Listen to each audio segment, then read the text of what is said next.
What's up, you guys? My name's Noah. I make music as Haterade. You're watching Sounds Good. I'm going to share a couple of tips with you guys that'll hopefully help you guys improve your basses in your tracks. And if you guys are having trouble finishing music, be sure to grab my finishing music checklist in the description of this video. It's totally free to you, and it's helped a lot of people so far, so I hope you guys enjoy it. So what I wanted to talk about first was saturation. I think that's a go-to. Everybody knows that if you want to make your bass more audible on small speakers or just audible in the mix, you need to add some saturation to it. I'm going to show you guys a better way to do that than just slapping it on the track and calling it a day. And I'm going to show you guys why you want to do it this way. So listening to this track right now, the sub bass has nothing on it. We're just, this is our audio effect rack, which I'm going to show you guys in a second.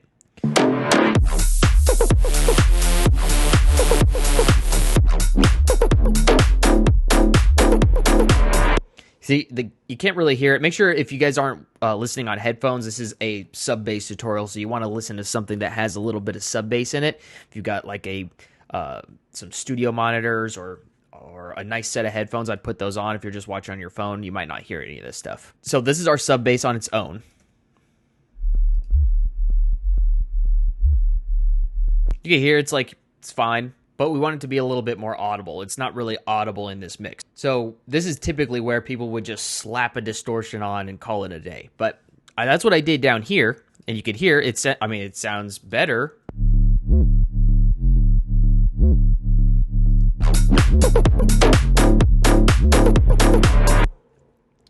But it lost a little bit of that movement, and it also doesn't feel as powerful. It doesn't even feel as loud. It also doesn't feel as round in the low end, which is the good part about just the regular old sine wave. So how do we preserve that? Well, let's go into our MIDI track here. So what I did was I took this saturator, I grouped it, right? I hit Command G or Control G, and then I hit the chain button right here, chain list. And then I hit create chain. So that's going to create two separate chains here. So one's going to have the saturator on it, one's just going to be the sub, which is good. That's what we want. So if you guys are unfamiliar with what a saturator does, it creates harmonic frequencies that are added on to our sub frequencies. So if we look at the oscillator here for just the sub,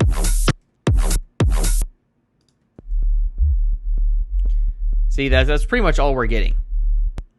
We could be getting a little bit right here, but it's not really going to affect it if we cut these out. That's the main sound right there. But when we look at this with the saturator on,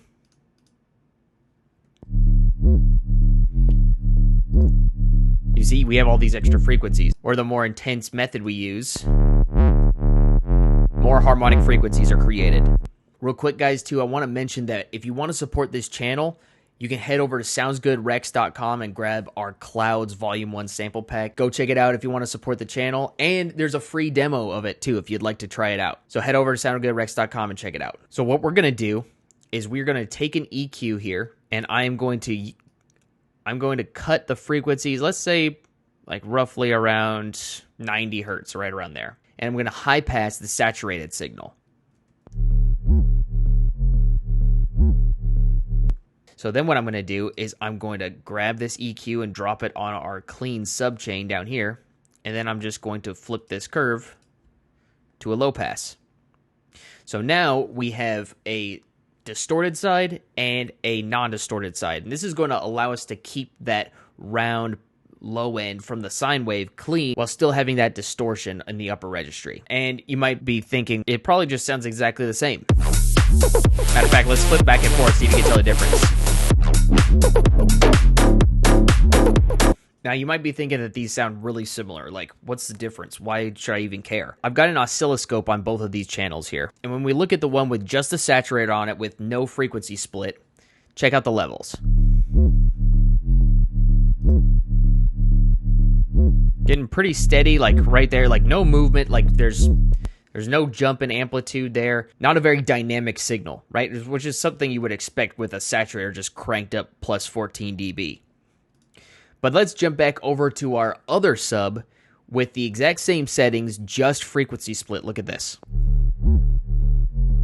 Look at how much extra volume we're getting, and we're getting some movement, right? We want, especially when we're making tech house, we want that movement, that pumping.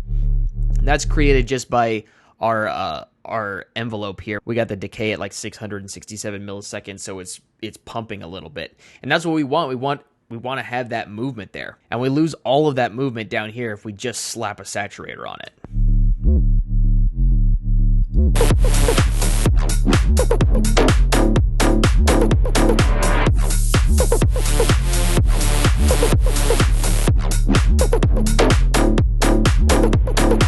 So that's a tip that I've been using a lot lately, and I figured that you guys would really get a lot out of it. I learned that one from Il Gates. Il Gates is the man. Love that guy. Shout out Il Gates. So that's it, guys. Thanks for watching. I appreciate all of you guys who watch the videos, and make sure to grab the free finishing music checklist. We'll see you guys next week.